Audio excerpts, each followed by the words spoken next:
A graça do Senhor Jesus possa estar com você nesse dia, tocando o seu coração, tocando a sua mente, trazendo a você direção. O Salmo 119 diz: lâmpada para os meus pés é a tua palavra, Senhor, e luz para os meus caminhos. Que essa palavra possa, então, dirigir a sua vida, trazendo a você orientação, trazendo a você direção para o propósito de Deus para a sua vida.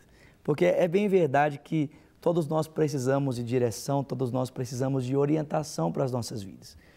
E algumas pessoas buscam orientação nas falsas religiões, outros buscam orientação nas filosofias, nas ciências naturais.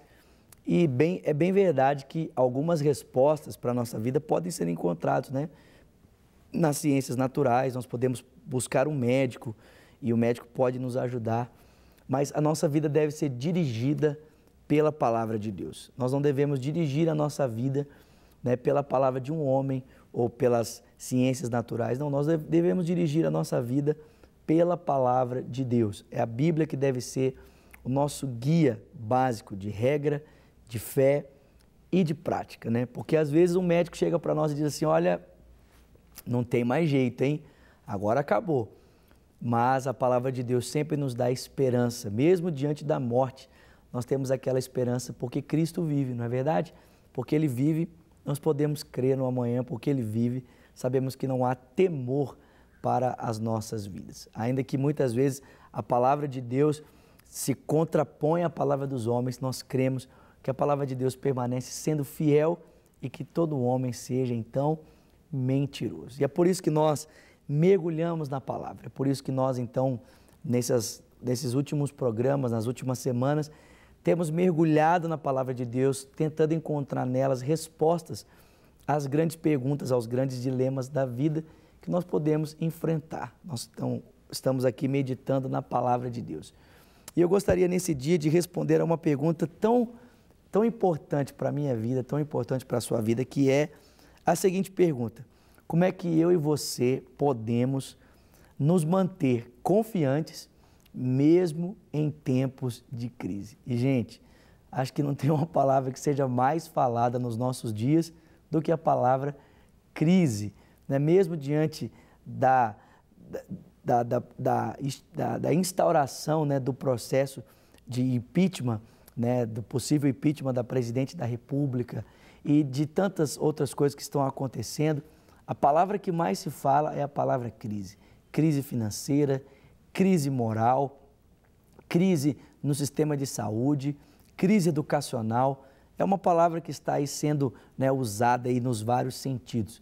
Muitas pessoas desempregadas, famílias passando por inúmeros problemas por causa da crise financeira. Como é que eu e você podemos nos manter firmes, confiantes, mesmo em meio à crise? E olha só, a Bíblia nos mostra que existem 3 tipos de crise pelas quais nós podemos passar. A primeira crise pela qual um homem pode passar na sua vida é pela crise que ele mesmo cria para si. Exemplo, Sansão. Sansão criou uma crise para ele. A partir do momento que ele decidiu desobedecer a Deus e quebrar os princípios da lei de Deus, ele criou para si uma crise. Quando ele decidiu se juntar a uma mulher dos filisteus, confiar o seu segredo a ela, comer alimento nos mortos, né, numa carcaça de um leão morto, quando ele decidiu tomar do fruto da videira, quer dizer, quando ele quebrou a sua aliança com Deus, Sansão criou um problemão para ele, uma crise para ele. Terminou a sua vida cego, preso em uma pilastra, aonde pela misericórdia de Deus ele pôde então ali destruir no final da sua vida, com a sua própria morte, o maior número de filisteus do que havia destruído a sua vida inteira. Mas Sansão criou uma crise para ele. Nós não precisamos disso, não é verdade? Segundo tipo de crise que a palavra de Deus aponta para nós é quando Deus nos permite passar pela crise. É quando Deus permite que situações venham contra mim, contra você, para assolar a nossa vida, para assolar o nosso coração. Um exemplo claríssimo disso é o exemplo de Jó. O texto bíblico diz que Jó era um homem íntegro, temente a Deus, que se desviava do mal. Mas a Bíblia diz que ainda assim, Deus permitiu que Satanás tocasse a vida de Jó.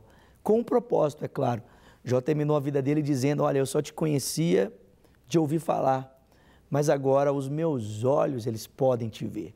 Então a gente percebe que no final da vida de Jó, tudo aquilo pelo qual ele passou havia um propósito, que era conhecer mais a Deus.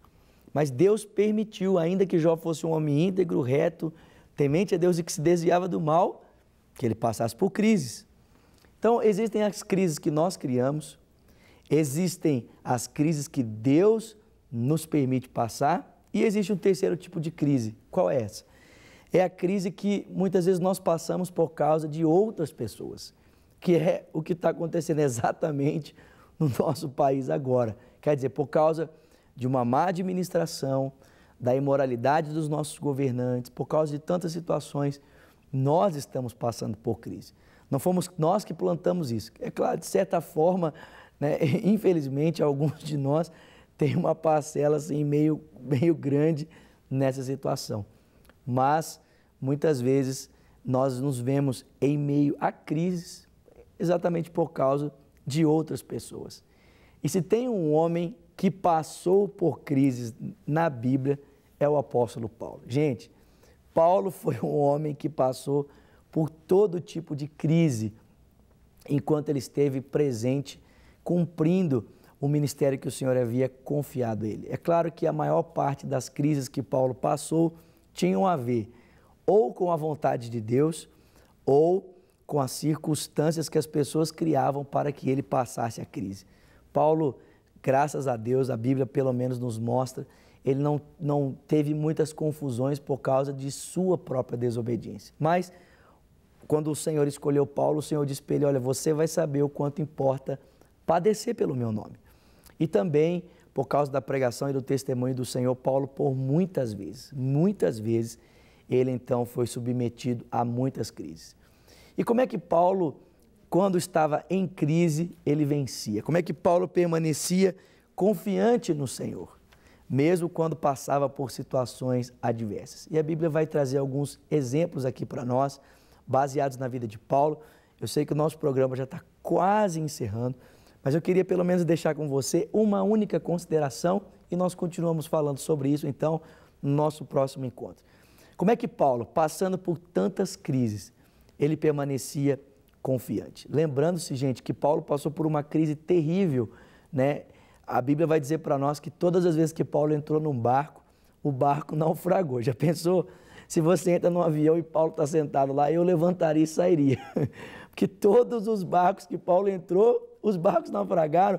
E a pessoa entra no avião, o Paulo está sentado lá, e eu falo assim para a aeromoça, muito obrigado, eu vou no próximo voo, não vou viajar com esse camarada não. Mas Paulo, mesmo em meio a tantas situações, e até mesmo em situações que ele não havia cooperado, né, para estar nelas, Paulo se lembrava de um princípio tão maravilhoso, que é o princípio da presença de Jesus. Paulo sabia que Jesus estaria com ele o tempo todo. Jesus nos prometeu dizendo, eis que estou convosco todos os dias até a consumação dos séculos. Paulo sabia que em meio às suas crises, ele não estava sozinho. Ele não estava sozinho. É uma pena, o nosso programa já acabou. Mas vamos fazer o seguinte, eu volto amanhã para continuar falando um pouco sobre essa experiência de Paulo, que é a nossa experiência em meio às crises da nossa vida. Tudo bem?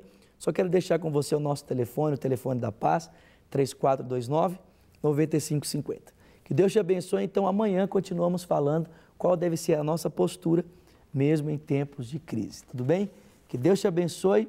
Até o nosso encontro amanhã, se Deus quiser, aqui no programa Profetizando Vida. Até lá.